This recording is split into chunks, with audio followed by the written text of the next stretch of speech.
And these compounds included the only one active compound. Active, we tested at that time in monkeys.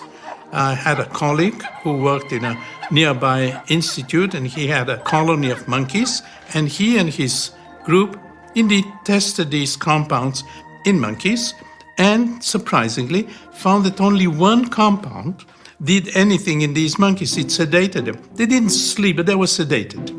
On the basis of this particular observation, we decided there is just one active compound, and surprisingly, this is true to this very day. There is only one major active compound, which is named now delta-9 tetrahydrocannabinol THC, and this compound causes essentially all the hashish type, cannabis type effects that we know so well.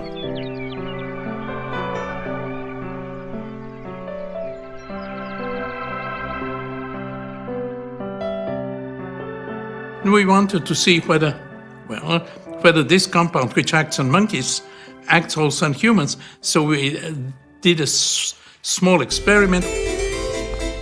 There's a wonderful story. It was many years ago about the cake, the special cake that Dalia made. Well, that was the real testing of THC. We had a few of our friends take 10 milligrams of pure THC on a piece of cake that my wife prepared, and 5 took only the cake without the THC, and we compared the effects. None of us had ever used cannabis before. As a matter of fact, very few people had used cannabis at that time in Israel. All those that took the THC were affected, but surprisingly, they were affected differently. Some said, well, we just feel kind of strange in a different world. We want to sit back and enjoy it. Another one said, nothing happens, but he didn't stop talking all the time. A third one said, well, nothing happens, but every 15, 20 seconds, he will burst out laughing. These effects are well known today. People are differently affected. In one case, however, one of the participants got into an anxiety state. She felt, I believe, that her psychological guards, if you wish, were breaking down, and all of a sudden she was open to everybody. So she really got into an anxiety state. In some cases, we definitely see anxiety attacks. Most do not. Most just feel kind of a little bit disoriented, maybe a little bit sedated, maybe a little bit open to discussion and socially open to whatever is being discussed. Cannabis is what I'm known for.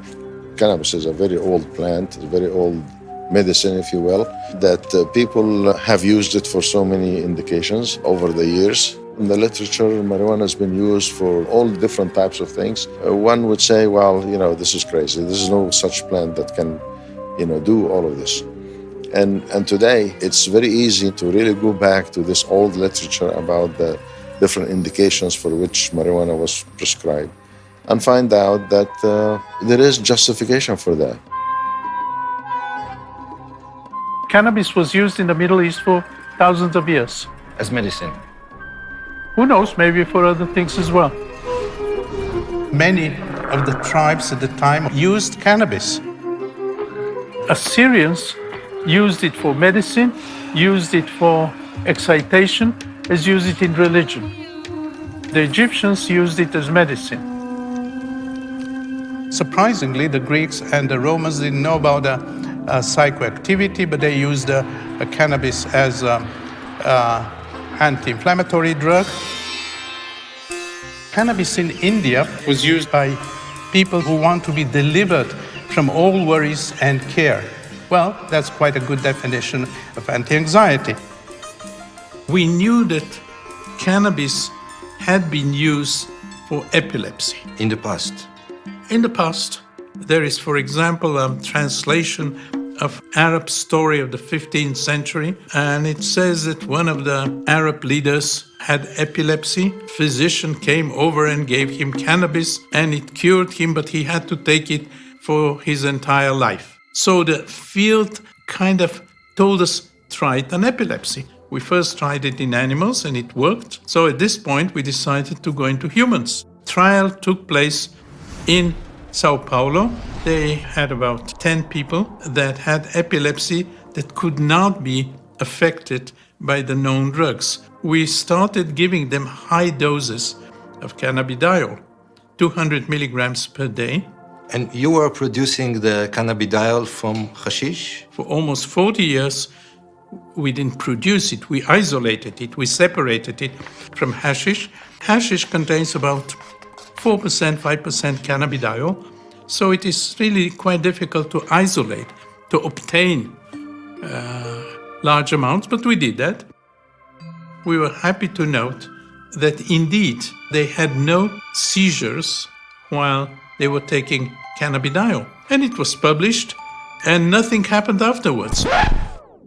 So far, 34 years later, this is the only publication of cannabidiol in humans against epilepsy.